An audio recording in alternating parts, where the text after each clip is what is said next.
welcome back to Art Historian. Today we are going to be continuing our discussion about the Renaissance era by talking about Donatello and talking a little bit more about the Medici family. And in the interest of time, we're only going to be focusing on one piece in today's video, and that is David. He is a bronze statue standing about 5 feet tall. This was built between 1440 and 1443, and this comes from the story of David and Goliath. It is a biblical story. If you are unfamiliar with it, in short, David is a young boy who faces a giant in battle and wins. So, as we discussed in the last video, we are going to look at how relatability, realism, and mathematical understanding and mathematical proportions make their first appearance in a long time in the Renaissance era. So, on one hand, we're going to look at the differences between the church being a patron of art and the Medici family being a patron of art. And another thing that we're going to look at is what the actual makeup of David did for art going forward from this time period. Now, the Medicis were a very, very wealthy family coming out of Florence. And before this time, the church was the only patron wealthy enough to afford commissioned art pieces. And so now that we have an incredibly wealthy family, we see the content of art start to change a little bit. And so David looks very different from what we would have seen before. While the church may have emphasized this strength and power, they would have wanted him to be very masculine, very larger than life. They wanted a show of power. The Medicis did not want that. One important thing to note about the Medici family is that they viewed themselves as underdogs. They saw themselves as a family who rose their own status from people who had nothing to people who had a lot. And that is a kinship that they saw in David as well. His weakness in the beginning of the story turned into his strength by the end of the story. And so the emphasis on David is very different for these patrons than it would have been for the church as a patron. And a couple reasons for that: he's very effeminate and he is very small.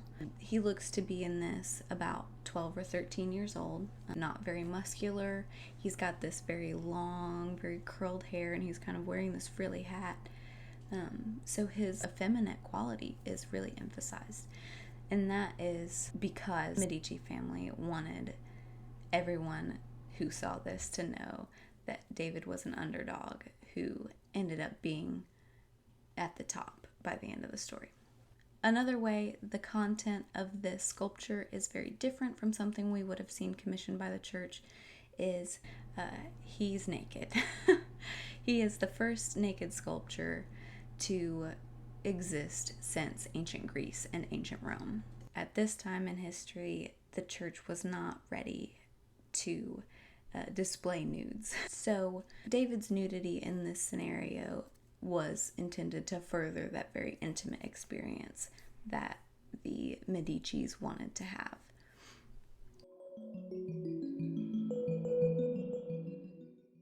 Now we're going to look at the ways that the design of the sculpture and the practicality of the sculpture helped shape artists and their work during this time. One super important thing about David is that he was the first freestanding male nude to exist since ancient Greece and ancient Rome.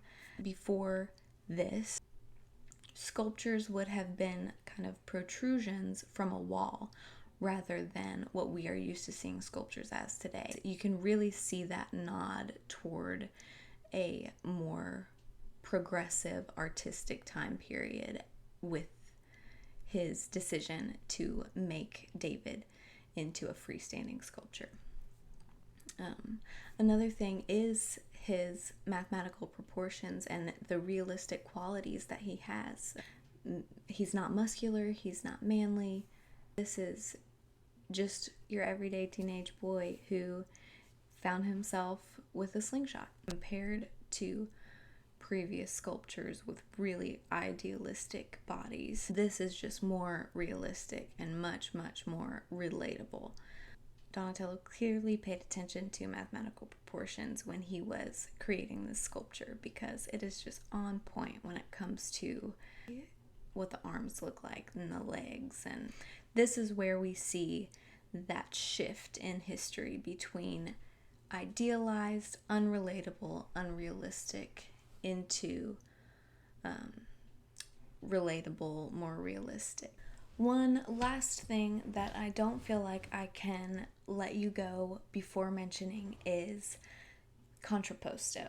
Contrapposto is a stance that was very common in ancient Greek and ancient Roman art, and we see that revival in the Renaissance period. And David is an incredible example of what contrapposto looks like, and it is really just shifting your weight to one leg. One leg will be straightened, one leg will be bent, you'll have kind of your hip out, and it just creates a little bit more fluidity in pieces. It can emphasize the muscles in a different way. And so that was a very common thing. So if you're studying for a test, contrapposto. I would love to talk more about Donatello or about anything that I discuss in any of my videos, but I do try to keep the videos brief. So if anyone has any questions, definitely ask me and I will elaborate more on any topic that I have. Now, next time we are going to be looking at Leonardo da Vinci, who is considered to be the greatest artist of all time. He was not just an artist, he was a scientist, he was an engineer, he was an incredible figure that we still don't really know everything about. So I'm very excited to talk about him. If you thought this video was educational, give it a thumbs up and subscribe to the channel. Thank you for watching.